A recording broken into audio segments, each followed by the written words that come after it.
नमस्कार। इस वीडियो में आपका स्वागत है। आज हम कक्षा 11वीं वार्षिक परीक्षा 2022-23 के केमिस्ट्री के ऑब्जेक्टिव प्रश्नों को हम हल करेंगे। तो आइए प्रथम प्रश्न के रूप में आइए जानते हैं बहुविकल्पी प्रश्न। पहला प्रश्न इस प्रकार से 0.0315 में सार्थक अंकों की संख्या कितनी है? तो सार्थक अंकों की संख्या होगी यहाँ पर 3। तो स वाला उत्तर सही है। इसी प्रकार से अगला प्रश्न Ni2+ आयन में अयुग्मित इलेक्ट्रॉनों की संख्या कितनी होगी? तो Ni2+ में अयुग्मित इलेक्ट्रॉनों की संख्या होगी यहाँ पर 2। तो अ वाला उत्तर सही है। इसी प्रकार से निम्नलिखित में से प्रबलतम ऑक्सीकारक क्लोरीन, ब्रोमीन, आयोडीन और फ्लोरीन, इनमें सबसे छोटा परमाणु फ्लोरीन है। तो सबसे प्रबल ऑक्सीकारक जो है फ्लोरीन, अर्थात द वाला उत्तर सही रहेगा। इसी प्रकार से PCl5 अर्थात फास्फोरस पेंटाक्लोराइड अणु की आकृति जो होती है किस प्रकार से होती है? तो PCl5 की आकृति जो होती है त्रिकोणीय द्विपिरामिडी होती है। तो नेक्स्ट प्रश्न को देखें। वह प्रक्रम जिसमें इलेक्ट्रॉन का त्याग होता है क्या कहलाता है? तो इलेक्ट्रॉन का त्याग होना ऑक्सीकरण और इलेक्ट्रॉन का जुड़ना अपचयन। तो पहला बिंदु रहेगा अ वाला ऑक्सीकरण। और एल्कोहल, नेक्स्ट प्रश्न इस प्रकार से एल्कोहल निम्नलिखित में से किस क्रियात्मक समूह का समावयवी है? तो यहाँ पर आएगा ईथर। इस प्रकार से C2H5OH और CH3O अर्थात दोनों में देखें तो C2H6O।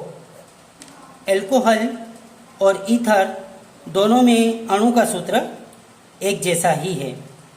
तो एल्कोहल और ईथर क्रियात्मक समूह का समावयवी है। नेक्स्ट, एल्किन में कौन सी समावयवता पाई जाती है?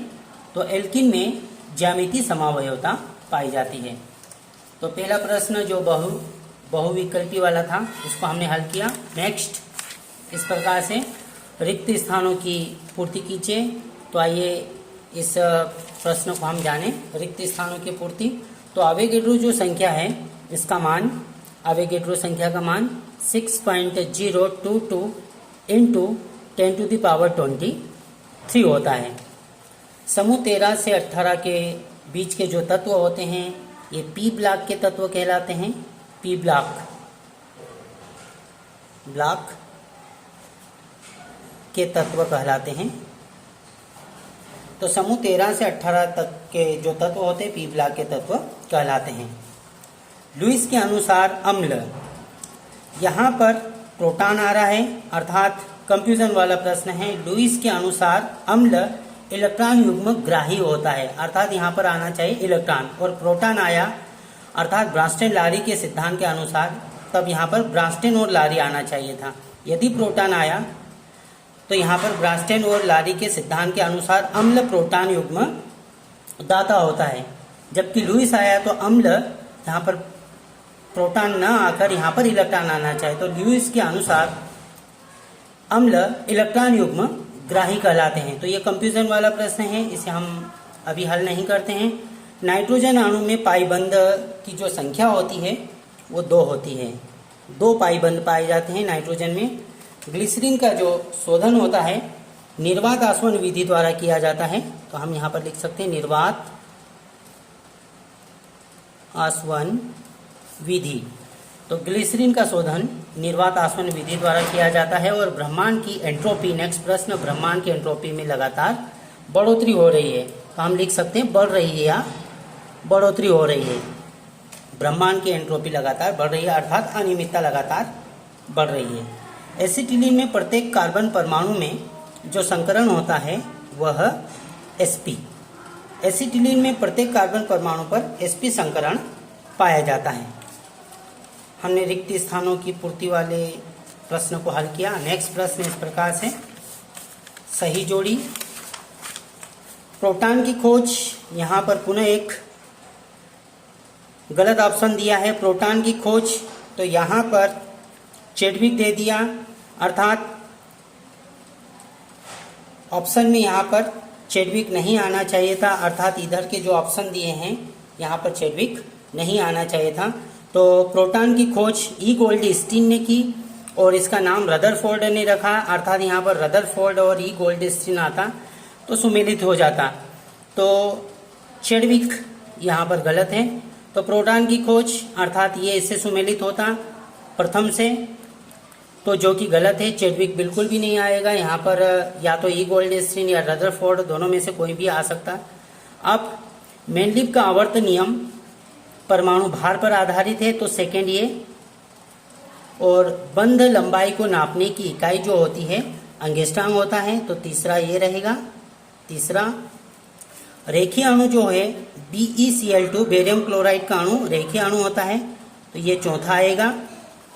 रुद्धोष्म प्रक्रम डेल्टा Q = 0, तो ये पांचवा आएगा। इसी प्रकार से द्रव्य अनुपाती क्रिया का जो नियम है गुलबर्ग और वागे ने दिया है, तो ये आएगा छठा। और नाइट्रोजन का जो आकलन है ये जेल्डाल्ड विधि द्वारा किया जाता है, तो ये आएगा सातवां। तो इस प्रकार से हमने सही जोड़ी को हल किया। यहाँ पर एक गलत ऑप्शन दिया है चेडविक, अर्थात प्रोटॉन की खोज चेडविक ने नहीं की। न्यूट्रॉन की खोज चेडविक ने की, तो ये गलत आएगा। कहने का अर्थ ये है कि सही जोड़ी में ये जो ऑप्शन दिया है ये गलत है।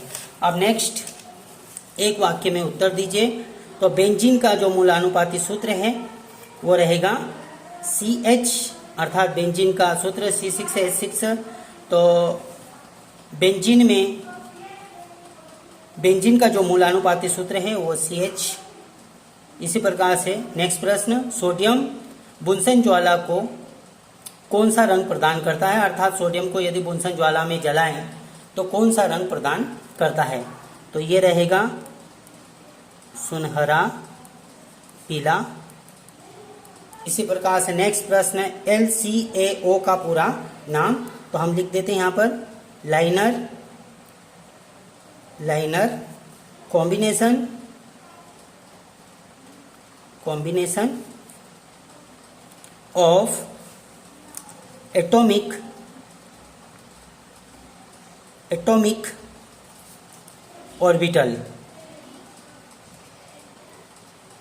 ऑर्बिटल्स। तो LCaO का पूरा नाम liner combination of atomic orbitals. Next प्रश्न, प्रबल अम्ल एवं प्रबल क्षार की उदासीनीकरण ऊष्मा का मान कितना होता है, तो प्रबल अम्ल एवं प्रबल क्षार की उदासीनीकरण ऊष्मा का मान होता है 13.7 किलो कैलोरी।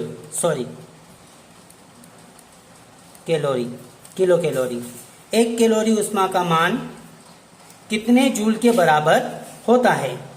1 कैलोरी ऊष्मा का मान कितने जूल के बराबर होता है, तो ये रहेगा 4.2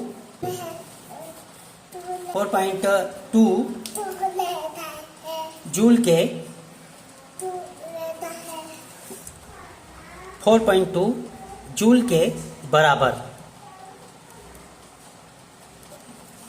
तो 1 कैलोरी ऊष्मा का मान कितने जूल के बराबर होता है, तो 1 कैलोरी ऊष्मा का मान 4.2 जूल के बराबर होता है। नेक्स्ट प्रश्न, हकल के नियमानुसार नेप्थेलीन में पाई इलेक्ट्रॉनों की संख्या कितनी होती है, तो पाई इलेक्ट्रॉनों की संख्या होती है 10। नेप्थेलीन में पाई इलेक्ट्रॉनों की संख्या होती है 10। इसी प्रकार से लास्ट प्रश्न इस प्रकार से है, HCOOH अर्थात एक कार्बन है, एक कार्बन का हम गिनती में मिथ बोलते हैं, तो मिथ प्लस ओइक अम्ल, तो यहाँ पर हम इसको आसानी से कह सकते हैं मिथेनोइक अम्ल। तो 1 पोजीशन पर एक ही पोजीशन है, तो हम इसको 1 मिथेनोइक अम्ल भी लिख सकते हैं या मिथेनोइक अम्ल, मिथेनोइक अम्ल। तो HCOOH का यूपीएससी नाम क्या रहेगा, मिथेनोइक अम्ल या 1 मिथेनोइक अम्ल। Thank you.